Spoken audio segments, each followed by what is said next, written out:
Hai teman-teman. Perkenalkan saya Elsa Berhutagaong.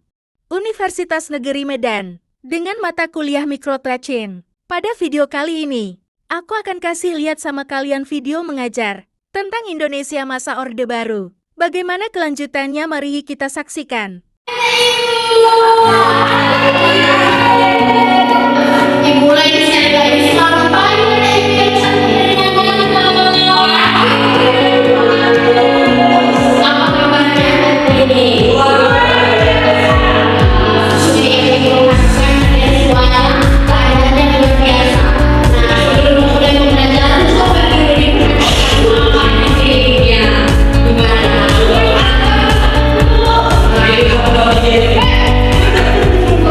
Terima kasih. Nah, sebelum mulai pelajaran,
politik. Yang kedua, penyederhanaan kota, di mana hanya 3 partai yang seperti BPP, Golkar, dan PDI. Dan yang ketiga, pembatasan kebebasan pers dan ekspresi rakyat. Keempat, pemilihan presiden oleh MPR bukan langsung. Oke, terima kasih. Nah, di bidang ekonomi coba anak Ibunya yang bacakan. Kebijakan ekonomi Republika Negara Kabupaten 5 tahun pertama, Revolusi Hijau, modernisasi pertanian, swasembada awal 1944, pembangunan infrastruktur jalan, sekolah dan rumah sakit. Dan terakhir yaitu pertumbuhan ekonomi antara 2% per tahun pada tahun 1990 sampai 1990. Oke, terima kasih untuk anak-anak ibu yang cantik yang telah membacakan bidang politik maupun ekonomi. Nah, jadi anak-anak ibu yang semuanya, setelah pemerintahan Orde Baru ini tentunya ada kebijakan ekonomi maupun politik seperti yang dibacakan tadi, dui fungsi TNI. Yang dimana di sini artinya dui fungsi TNI tidak hanya berperan menjaga keamanan atau menjaga stabilitas negara, tetapi ikut memainkan peran. Nah, jadi dapat dianalogikan kalau militer masuk ke dalam pemerintahan, kan tentunya kita menjadi was-was sebagai masyarakat untuk mengutarakan pendapat kita, dan juga penyederhanaan partai yang menjadi 3 bagian, juga pembatasan atau kebebasan pers dan ekspresi rakyat juga. Nah, pemilihan presiden juga bukan seperti sekarang demokrasi, melainkan pada saat itu yang dipilih presiden itu melalui MPR. Nah, ada pun kebijakan ekonomi yang pertama itu 6 hal. 6 hal itu seperti sekolah, posyandu, infrastruktur, pembangunan dan lain sebagainya. Nah, dan juga pertumbuhan ekonomi rata-rata 70% per tahun pada tahun 1990. Nah, tadi kan kita sudah membahas nih tentang kebijakan di bidang ekonomi maupun politik. Nah, jadi yang ketiga ini adalah tentunya Orde Baru. Nah, karena kan Orde Baru ini 32 tahun kan. Nah, tentunya di 30 tahun itu banyak peristiwa yang dihadapi ataupun yang dirasakan masyarakat Indonesia pada saat itu. Nah, yang pertama itu adalah krisis moneter, yang dimana krisis moneter ini pada tahun 1997, yang dimana rupiah ini sangat anjlok.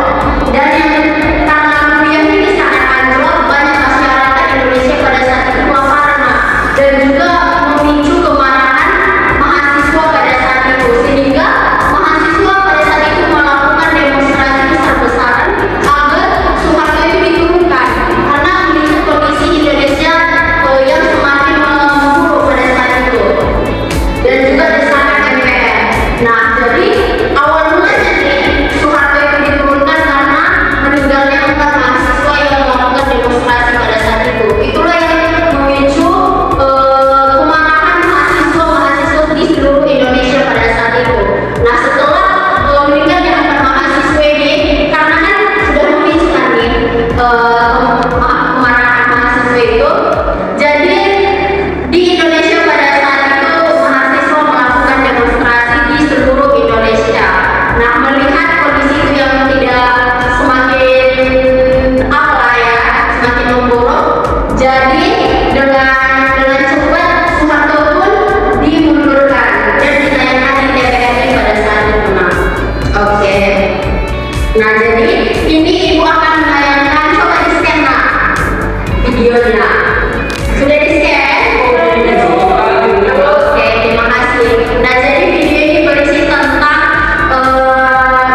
biodata Soeharto, mulai dari awalnya dia pendidikan sampai dia pemerintahan.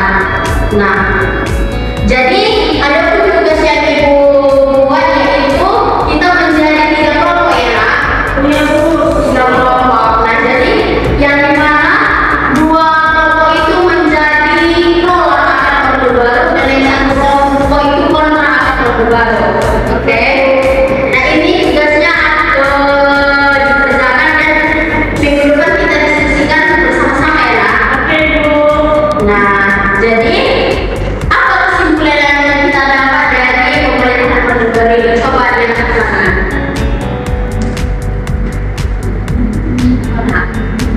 baru. Kesimpulan yang kita dapat. Saya tuh, Ya coba untuk anak-anak. nah, gimana lahirnya Orde Baru ini pada masa Orde Baru lahir pasca ideologi PKI pada tahun 1966 Bu, tema kan menandakan berakhirnya Orde Lama di bawah Soekarno. Oke, yang lain ada? Ya, Dengan Orde Baru ini adalah budaya pembangunan dan perbaikan ekonomi dan juga terjadinya pembangunan industri dan pembatasan kebebasan sipil. ya benar sekali. Nah, jadi Orde Baru ini adalah di mana masa kepemimpinan Soeharto, yang di mana beliau ini memimpin selama 32 tahun.